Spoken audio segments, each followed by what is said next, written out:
Bonjour à tous, c'est parti pour la leçon du chapitre 14, périmètre et aire. Alors, pour rappel, je vous redonne les définitions. Le périmètre d'une figure, c'est la longueur de son contour. Il s'exprime à l'aide d'une unité de longueur. Le centimètre, le mètre, le décimètre, le kilomètre, etc. L'aire d'une figure est la mesure de sa surface. Elle s'exprime dans une unité donnée dont on parlera juste après. Pour comparer des périmètres sans avoir recours à la mesure, nous pouvons utiliser une ficelle, comme nous l'avons fait dans l'activité 3, la vidéo que vous avez normalement tous regardée. Pour comparer des aires de deux figures, les aires de deux figures sans avoir recours à la mesure, nous pouvons faire du découpage et les superposer. Si on superpose les petites parties d'une figure sur une autre, on pourra réussir à déterminer si une aire est plus grande, plus petite ou égale à une autre figure. Je vous ai mis des remarques ici qui sont importantes et qui sont vraiment nécessaires. Il faut vraiment réussir à comprendre ces remarques parce que beaucoup d'élèves font des erreurs d'inattention à cause de ces remarques justement qui ne sont pas bien comprises par tous. Deux figures non superposables peuvent avoir le même périmètre. Deux figures non superposables, ce sont deux figures qui n'ont pas exactement la même forme. Par exemple, je pourrais mettre un cercle et un carré. Ils ne sont pas superposables, on est bien d'accord. Si je mets l'un sur l'autre, j'arriverai pas à obtenir la même figure, j'arriverai pas à cacher l'un ou cacher l'autre. Et pourtant, c'est possible qu'un carré et un cercle aient la même aire et le même périmètre. De la même façon, justement, j'y viens, deux figures non superposables peuvent avoir la même aire. Deux figures peuvent avoir la même aire, mais des périmètres différents. Et deux figures peuvent avoir le même périmètre, mais des aires différentes. Exemple, on va le faire avec cette figure-là. Alors, pour trouver le périmètre de cette figure, vous suivez bien parce que là, ça va vous aider pour les exercices. Le périmètre de la figure, je rappelle que c'est le contour. Donc on va compter le contour. 1, 2, 3, 4, 5, 6, 7, 8, 9, 10, 11, 12, 13, 14, 15, 16, 17 et 18. On doit bien faire tout le tour. Donc le périmètre ici, c'est 18 de la figure 1. Quelle unité? Bah ici, c'est une unité de longueur qui nous est donnée. C'est la longueur d'un côté d'un carreau. Donc on va mettre unité de longueur. Voilà. Pour la figure 2, de la même façon, on compte le contour. 1, 2, 3, 4, 5, 6, 7, 8, 9, 10, 11, 12. 12 unités de longueur cette fois-ci.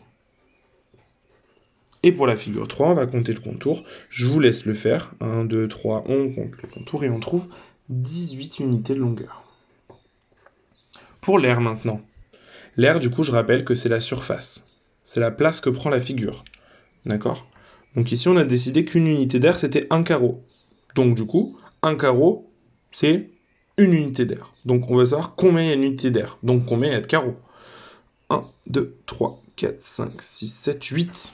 8 carreaux. Donc 8 unités d'aire.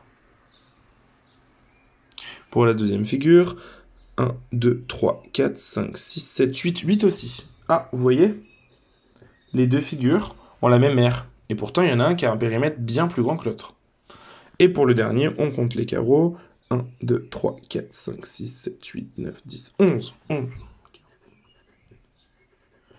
On a la figure 1 et la figure 3 qui ont le même périmètre et pourtant pas la même aire. Et on a la figure 1 et la figure 2 qui ont la même aire et pourtant pas le même périmètre. Alors les unités d'aire justement. Là, on a décidé qu'une unité d'aire c'était un carreau. Mais ça serait trop facile si c'était tout le temps un carreau. Les premiers exercices de la feuille d'exercice, on utilisera justement des unités d'aire avec des carreaux. Mais ensuite, il y a des unités d'aire qui sont bien particulières.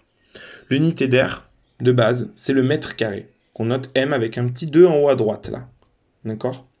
Qui représente l'aire d'un carré de côté 1 mètre.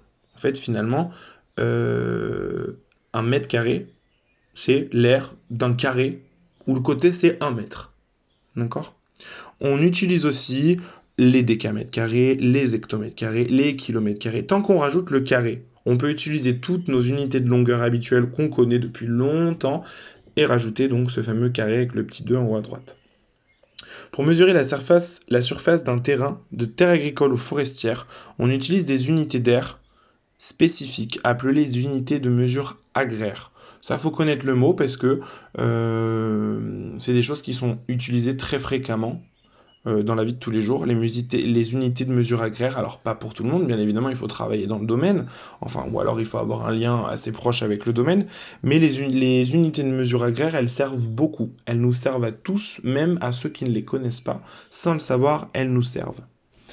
Donc une are, qu'on note A, c'est 100 mètres carrés, et un hectare, vous avez sûrement déjà entendu le nom pour donner la superficie, la surface d'un immense terrain où parfois on a des gens qui ont un chalet à la montagne et on sait ils ont tant d'hectares. Voilà, vous avez peut-être déjà entendu le mot.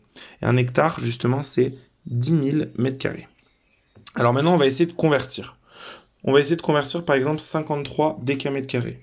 Alors attention, le tableau de conversion, il ressemble pas à un tableau de conversion habituel pour des unités de longueur avec les mètres, les centimètres, c'est pas tout à fait le même. Là ici, vous remarquez qu'à chaque fois, je mets deux colonnes. Je mets deux colonnes parce qu'il y a 2 fois plus de dimensions. Avant, on utilisait juste la longueur d'un segment. Maintenant, c'est d'une figure. Donc on est en 2 dimensions, on est en 2D. Avant, c'était la mesure d'un segment, donc une seule dimension. Maintenant, c'est d'une figure. Donc on est en 2 dimensions. 2 dimensions, 2 colonnes. D'où le petit 2 d'ailleurs ici. Le 2, il représente les 2 dimensions. 53 décamètres carrés. Je le remplis dans mon tableau. 53. Il y a donc 3 unités. Je mets donc 3 à la fin de la colonne décamètres carrés. Et je le veux en mètres carrés. Très bien. Je vais jusqu'à mètres carrés. Ça fait donc 5300 mètres carrés. Maintenant, 7,80 hectares. 81 hectares. Il y a 7 unités. Donc 7,81. Et je le veux en mètres carrés. Très bien, je vais jusqu'au mètre carré. J'enlève ma virgule ici, elle ne sert plus à rien puisque je l'ai décalée jusqu'ici. Ça me donne donc 78 100 mètres carrés. 2,9 hectomètres carrés cette fois. Je veux toujours en mètres carrés. Très bien, je décale ma virgule jusqu'au mètre carré. J'ai donc 29 000 mètres carrés. Et enfin, 5 décimètres carrés. Je le veux en hectomètres carrés. Donc je veux venir jusque là. Donc c'est ici que va se trouver mon chiffre des unités. Donc c'est 0. Et je rajoute des 0 jusqu'à ce que j'arrive à 5.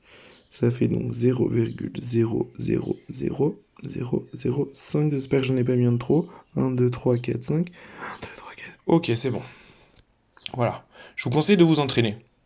À la maison, vous choisissez des nombres au pif, vous essayez de les convertir et vous tapez sur internet conversion d'unité d'air. Conversion d'unité d'air et comme ça vous tapez votre nom et vous vérifiez si vous avez eu juste. Voilà, je vous conseille de vous entraîner 2-3 fois, même si vous inquiétez pas, il y aura des exercices là-dessus. Et enfin, deuxième page, on va pas y passer beaucoup de temps dans la leçon puisqu'on va beaucoup travailler là-dessus avec les exercices, on reviendra beaucoup dessus, mais ce sont donc les formules, des périmètres et des aires de figures particulières. Notamment le triangle où en classe, j'aurais beaucoup aimé vous montrer un document GeoGebra qui vous aurait permis de bien comprendre d'où venait cette formule. Je vais essayer de le filmer si je peux. Malheureusement, je ne sais pas si je vais pouvoir, donc je vais essayer. Voilà, donc vous avez là la formule du périmètre et de l'aire du rectangle, la formule du périmètre et l'aire du carré, la formule du périmètre et l'aire du triangle rectangle, du triangle quelconque, et enfin du cercle ou du disque. Attention, pourquoi cercle-disque? Cercle, parce que je vous rappelle que c'est uniquement le contour, donc cercle finalement on parle du périmètre, et le disque comme on parle de la surface, l'aire comme on parle de la surface, on parle du disque. Donc l'aire on l'associe au disque, et le périmètre, on l'associe au cercle. Mais comme on a fait un bon chapitre sur les cercles, je pense que vous n'aurez aucun problème à comprendre ça. Je vous ai mis à savoir juste en dessous la hauteur, pour que vous puissiez comprendre la formule du triangle quelconque. Mais c'est là-dessus que j'essaierai de revenir. Pour information, les formules des aires sont à connaître. Par exemple, l'aire du rectangle, on fait longueur fois largeur. Le carré, on fait côté fois côté. Les formules des aires sont à connaître. Par contre, les formules des périmètres, à part celle du cercle, finalement, elles sont toutes évidentes, puisqu'il suffit d'additionner tous les côtés. Là, on vous dit 2 fois la longueur plus 2 fois la largeur. Bah logique, puisque j'additionne tous les côtés du contour. Une fois la longueur, une deuxième fois la longueur, une fois la largeur, une fois la largeur. Les formules, finalement, elles n'ont pas vraiment à être sues, puisqu'elles sont plutôt évidentes. Si vous avez bien compris le principe de périmètre, qu'il fallait additionner les côtés du contour, vous n'aurez pas de mal à retrouver les formules sans les avoir apprises par cœur. Voilà.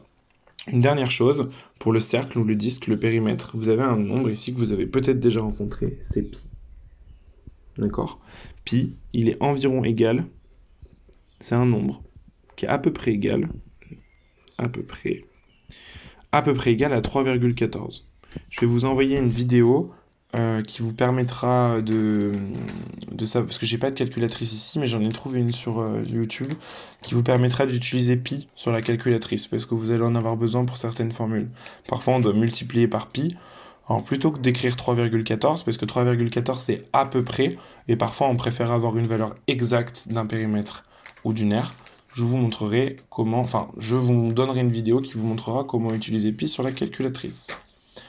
Voilà.